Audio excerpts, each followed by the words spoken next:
నమస్తే. ఏపీలో రాక్షస రాజ్యం నడుస్తుందా? పోలీసులను ముందు పెట్టుకొని చంద్రబాబు నీచ రాజకీయాలకు పాల్పడుతున్నారా? గత కొద్ది రోజులుగా ఆంధ్రప్రదేశ్లో జరుగుతున్నటువంటి సంఘటనలు కావచ్చు, ఆడవాళ్లపై దాడులు కావచ్చు, అందుకు అనుగుణంగా వైసీపీ అధినేత వైఎస్ జగన్మోహన్ రెడ్డి చేస్తున్నటువంటి ట్వీట్లు ఇందుకు బలాన్ని చేకూరుస్తున్నాయి. తాజాగా గుంటూరు ఇన్సిడెంట్ మర్చిపోకముందే కడపలో మరో ఇన్సిడెంట్, మరో దాష్టీకం టీడీపీ నాయకులు, టీడీపీ నేతలు చేస్తున్నటువంటి పరిస్థితి. ఇక గుంటూరు విషయానికి వస్తే, గుంటూరులో జరిగినటువంటి ఇన్సిడెంట్లో ఒక మహిళను వివస్త్రం చేసి మహిళ కుటుంబంపై కూడా తీవ్ర స్థాయిలో దాడి దిగినటువంటి ఘటన ఏపీలో కలకలం రేపింది. దీంతో దిద్దుబాటు చర్యలకు ఏపీ టీడీపీ నేతలు దిగారని చెప్పుకోవచ్చు. అందులో భాగంగా ఆ టీడీపీ నేతను సస్పెండ్ చేస్తున్నట్టు కూడా పెద్ద కలరింగ్ ఇచ్చారు. అయితే సీసీటీవీ కెమెరాల్లో రికార్డ్ అయిన దృశ్యాలు కనుక బయటికి రాకపోతే ఆ బాధిత మహిళ కుటుంబానికి ఖచ్చితంగా అన్యాయం జరిగి ఉండేదన్న వాదన ఇప్పుడు తెరపైకి వస్తుంది. అయితే ఇన్సిడెంట్ జరిగిన 3 రోజుల తర్వాత టీడీపీ నేతలు ఎందుకు రియాక్ట్ కావాల్సి వచ్చింది, అందుకు గుంటూరు ఘటనకు సంబంధించి వైఎస్ జగన్మోహన్ రెడ్డి ఏ విధంగా రియాక్ట్ అయ్యారో ప్రస్తుతం చూద్దాం. మహిళా వివస్త్రను చేసిన ఘటనపై వైసీపీ అధినేత జగన్ ఆగ్రహం.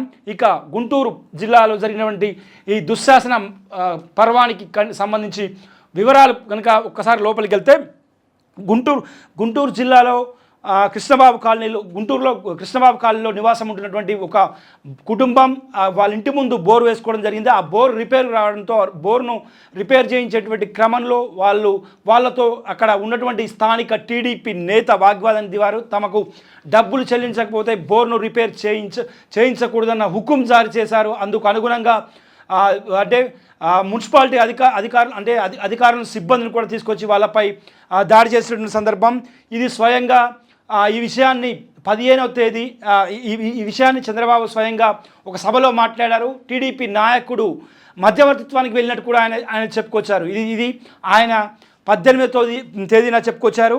ఇక అయితే ఆ టీడీపీ నేత 21వ డివిజన్ పార్టీ కార్యదర్శి మల్లెల వెంకటరమణమూర్తిగా అక్కడ స్థానికులు చెబుతున్నారు. సో ఎప్పుడైతే బాధిత మహిళ కుటుంబంతో గొడవకు దిగినటువంటి మల్లెల వెంకటరమణమూర్తి సంబంధించి ఆయనకు సంబంధించి కూడా ఆ బోరు చెడిపోవడంతో మున్సిపల్ సిబ్బంది తీసుకొచ్చిన తర్వాత ఆ కుటుంబాన్ని చితకబాదడం జరిగింది. దీంతో 15వ తేదీ ఈ ఇన్సిడెంట్ జరిగింది. 15వ తేదీన బాధిత మహిళా కుటుంబం పోలీస్ స్టేషన్ను ఆశ్రయించింది.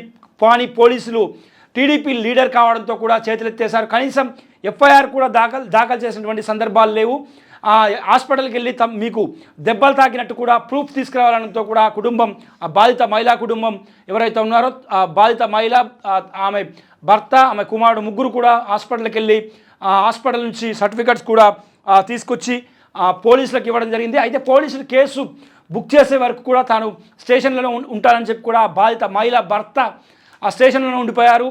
ఆ మహిళను అదేవిధంగా తన కుమారుని ఇంటికి పంపించేశారు. సో తనపై కేసు పెట్టినటువంటి విషయం తెలుసుకున్నటువంటి మల్లెల వెంకట రమణమూర్తి తన సోదరి అయినటువంటి ట్రాన్స్జెండర్కు చెప్పడం జరిగింది. సో 9 మంది ట్రాన్స్జెండర్లు కూడా వాళ్ళ కుటుంబంపై మహిళ అదేవిధంగా వాళ్ళ కుమారుడిపై చితక బాధారని చెప్పుకోవచ్చు. ఆ చితక బాధిన తర్వాత మహిళను మానం తీయాలనే ఉద్దేశంతో ఒక దుశ్శాసన పర్వాన్ని కొనసాగించారు. ఆ దుశ్శాసన పర్వంలో ఆ మహిళను వివస్త్రం చేయడం జరిగింది. స్థానిక మహిళలు జోక్యం చేసుకొని ఆ బాధిత మహిళపై కూడా చీర ఇతర దుస్తులు కప్పుతూ ఇంట్లోకి తీసుకెళ్లారు. సో ఈ దాడి జరిగింది 15వ తేదీ మధ్యాహ్నం దాడి జరిగింది. సాయంత్రం కేసు పెట్టారు. పోలీసులు ఎఫ్ఐఆర్ చేయలేదు. మళ్ళీ 15వ తేదీ రాత్రి 8:30 గంటలకు రెండోసారి దాడి జరిగింది. ఈసారి ఏకంగా వివస్త్రం చేశారు.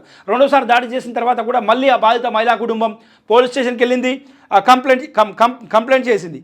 అయినా కూడా పోలీసులు కేసు నమోదు చేయలేదు. ఇక ఈ కేసు మొత్తం కూడా 16వ తేదీన ఎమ్మెల్యే గల్లా మాధవి దగ్గరికి వెళ్ళింది. సో అక్కడ మధ్యవర్తిత్వం చేసి అదేవిధంగా ఇద్దరి మధ్యన కాంప్రమైజ్కు రాజీ కుదిర్చేటువంటి యత్నం ఎమ్మెల్యే స్వయంగా తీసుకున్నారని చెప్పుకోవచ్చు. అయితే తన భార్యను వివస్త్రం చేయడమే కాకుండా తమ కుమారుని తనను చిత్రహింసలకు గురి చేశారు, విచక్షణారహితంగా కొట్టారు, ఖచ్చితంగా మేము కేసుకే వెళ్తామని బాధిత మహిళా కుటుంబం చెప్పడంతో ఎమ్మెల్యే కూడా చేసేదేమీ లేక మీరు తెలుసుకున్నట్టు కూడా వెళ్ళిపోయినటువంటి సందర్భం. ఇది 16వ తేదీనటువంటి జరిగినటువంటి కథ.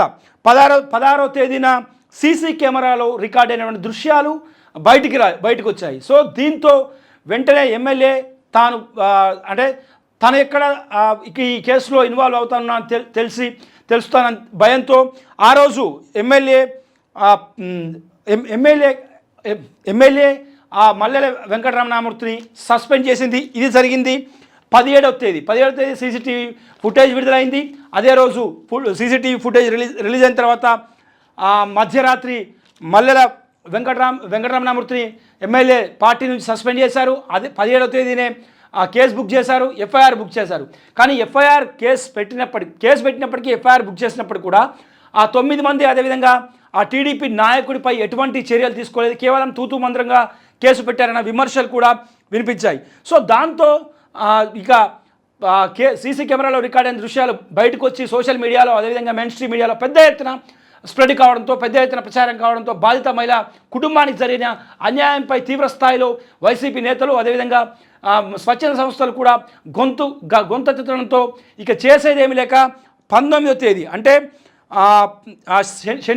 శనివారం రోజు 10:58 చంద్రబాబు నాయుడు ఏపీ ముఖ్యమంత్రి ఈ ఘటనపై ట్వీట్ చేయడం జరిగింది. అదేవిధంగా నారా లోకేష్ 10:44 ఈ ఘటనపై ట్వీట్ చేశారు. ఆ తర్వాత వీళ్ళిద్దరు ట్వీట్ చేసి అంటే టీడీపీ నాయకుడిపై చర్యలు తీసుకోవాలని ఆదేశాలు ఇచ్చిన తర్వాత మహిళా కమిషన్ చైర్పర్సన్ అక్కడికి వెళ్ళి రాయపాటి శైలజ అక్కడికి వెళ్ళారు. ఆ తర్వాత హోంమంత్రి రియాక్ట్ అయ్యారు. సో ఇవన్నీ జరిగింది 15వ తేదీ ఇన్సిడెంట్ జరిగితే 15వ తేదీలో కేసు వాళ్ళు నమోదు చేస్తే పోలీసులు చేయలేదు. 15వ తేదీన రెండోసారి కూడా కేసు పెట్టారు, అక్కడ లేదు. సీసీ కెమెరాలో రికార్డ్ అయిన దృశ్యాలు బయటకు వచ్చిన తర్వాత 18వ తేదీన ప్రభుత్వం యంత్రాంగం ప్రభుత్వంలోని పెద్దలు రియాక్ట్ అయినటువంటి పరిస్థితి. సో మహిళలపై దాడి చేస్తే ఉపేక్షించేది లేదని చంద్రబాబు పదే సభల్లో చెబుతున్నటువంటి పరిస్థితి.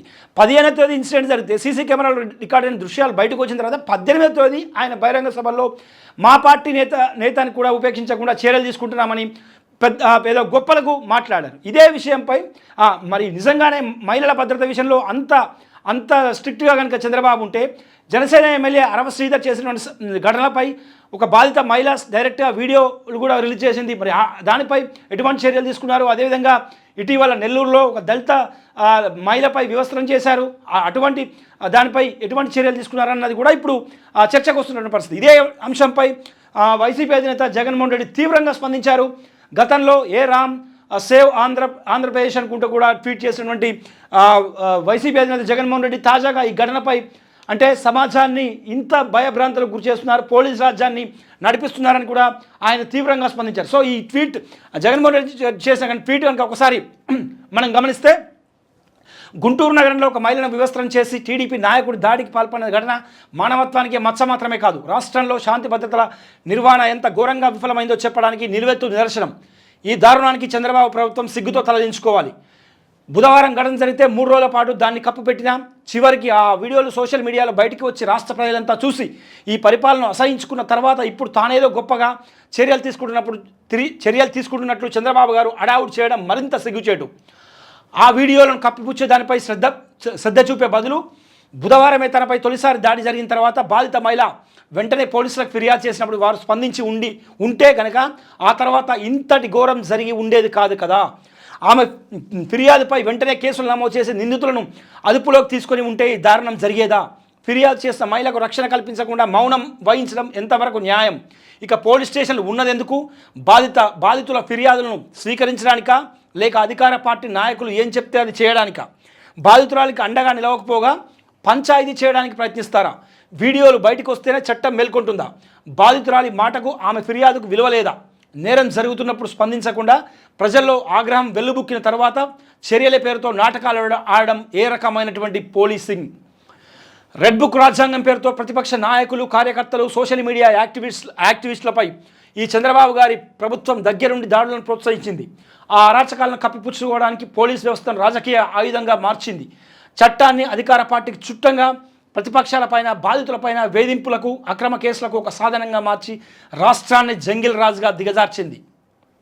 అధికార పార్టీ నాయకులు ఏం చేసినా ఈ పోలీసులు తమను రక్షిస్తారనే ధైర్యం ఈ రెడ్ బుక్ పాలనలో గ్రామాలు, వార్డులు, డివిజన్ల స్థాయి వరకు పాకింది. అందుకే కూటమికి చెందిన పలువురు నాయకులు దుశ్శాసనుల్లా తయారయ్యారు.